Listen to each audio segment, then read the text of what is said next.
When a woman has to go to the bathroom in the middle of the night, she doesn't give a shit if you haven't slept in 4 years. If she gets waken up out of her sleep to pee, it's everybody's problem. She wakes up, didn't wake up and think it. She wakes up and says it out loud. Oh my God, I have to pee! And then she hurls the blankets off of her. Hurls them off. To the point where they fly right off of you and you're like, I'm freezing. I'm freezing right now. And this beautiful, petite little woman leaps out of bed like a cat, but for some reason lands like a hippopotamus, just boom, boom. And then she goes and finds her tap shoes because she has to make as much noise on the way to the bathroom as possible. Then she grabs the bathroom door handle and she slips out of her hand, blah, blah, bing, bang, and then she slams the door behind her. Then she goes into the bathroom and she lifts the toilet seat up, it slips out of her fingers, whack, loudest noise in the world. And then she sits down to pee. Now, ladies, when you sit down to pee in the middle of the night, can you just sit down and pee? Why do you have to sit down and go, oh? You ever heard a woman peeing in the middle of the night? The loudest thing you'll ever hear in your life. What are you, cutting concrete in there?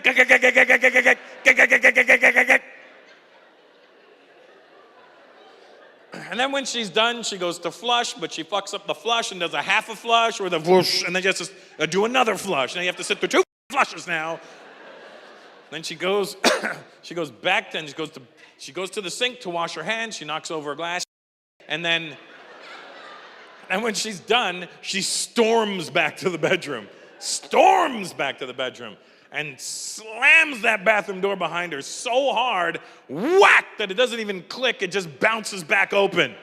And this asshole left a light on in the bathroom. So now there's a beam of light entering my dark bedroom. And she's stomping back to her side of the bed. Boom, boom, boom. And instead of just getting back into bed like a regular human being, no, for some reason she turns into Hulk Hogan when she's coming back to bed. I'm coming back to bed, brother. She body slams herself onto the bed. And this little petite woman lands so hard that my entire body bounces up. And then I go, hey, is everything okay? And she goes, oh my God, did I wake you?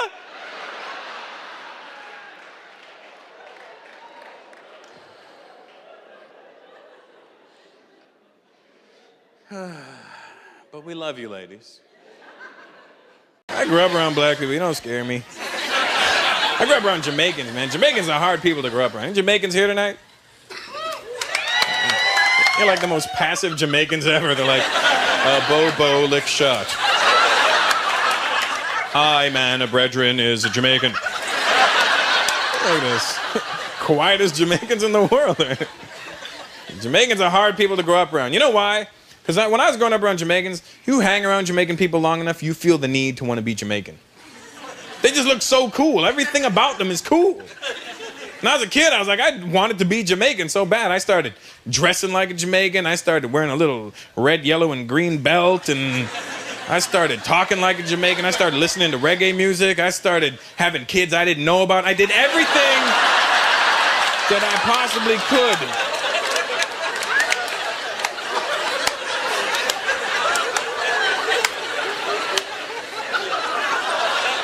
But you know what the shitty thing is? A Jamaican will never act like you. You're never gonna see a Jamaican guy that grew up with a bunch of Indian guys walking around going, hey baby, wappening, wappening.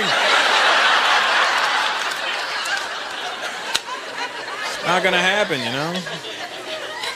Felt bad for my dad because he tried fitting in with my Jamaican friends when I was growing up.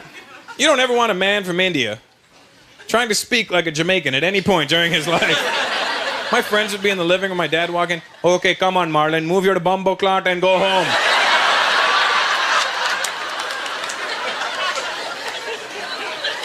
My dad thought punani was a tropical fruit. It is, if you think about it.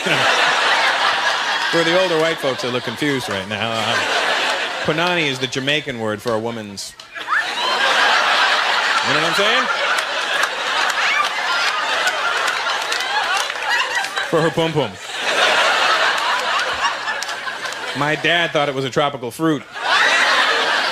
One time when I was a kid, I was sick and I was messing around with my dad. He came here and goes, "Oh my God, son, you're sick. What can I get you?" I go, "Dad, I love punani." My dad went to the Jamaican store. "Hey lady, where's your punani?" "My son is at home sick. He needs punani right now. Give me 2. Is it right? Let me squeeze it." No seeds. Whenever people have kids, they either want 1 or they want 2. And when they want 2, they want the set. Want a boy and a girl, and then I'm done, you know? And you did it right off the gate. Bam, girl, bam, boy, done. And then what did you do? No. That's what happens. Yeah, the third kid's always a accident. There's only certain times when the third kid's not an accident, and I'll tell you when that is. When people have 2, who here has more than 2 children? You do? What do you got, sir? 5? Ooh, me. No, don't me. I mean, not with your potent jizz. Get it away from me.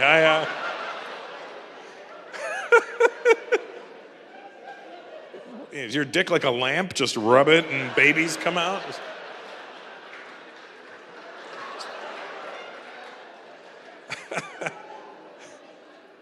5? Oh, 3 adopted. That doesn't count.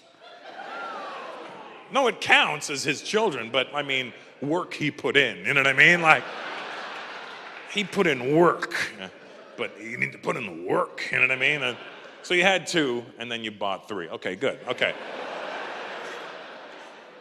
That's different. That doesn't count. Winston, how many kids do you have, Winston? 2. See? What do you got? Boy, girl? Yeah, see? He knew what he wanted. I got 1 boy, 1 girl. I'm done. No more babies for me. The only time the third kid is not an accident is when people have, where are you going? Spotlight guy. Yeah, right here. Seriously, it's just, look at how fast I move. It's not Beyonce and a bunch of dancers up here. What do you got? You got 1 job, look.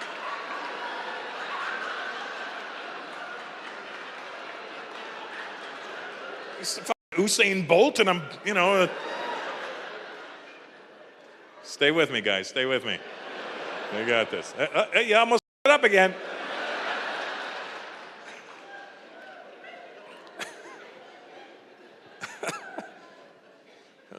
Well, volunteers. What are you going to do? The only time people have more than 2 kids is because they'll have like 2 of the same gender. They'll have like 2 boys. And then it's usually the husband that tries to convince the wife, be like, "Come on, honey, we got the 2 boys. Let's try for a little girl. I know there's a little girl in here. There's a little girl in here just dying to get out." And then she's like, "Are you sure?" And he's like, "I promise." And then 9 months later, that's where God goes, "F you, another boy." Or you get the girl, you know what I mean? But you guys, it was a straight mistake. Let's be honest, all right, Canadian guy. Listen, this is what happens. This is what happens. And ladies, don't fall for this shit either, all right? When you're making love to your man and he pulls the old, "Oh my God, I didn't know that was going to happen." Yeah, he knew that was going to happen. That was the whole purpose of getting on top of you, so that this would happen. Don't ever believe a guy, "I didn't know it was going to come." F*** him, he's a liar. I'm going to tell you something, ladies. Guys know, we know. Every single time we're going to come, we know. It's never a surprise. Never. It's because it's the exact same feeling as a sneeze.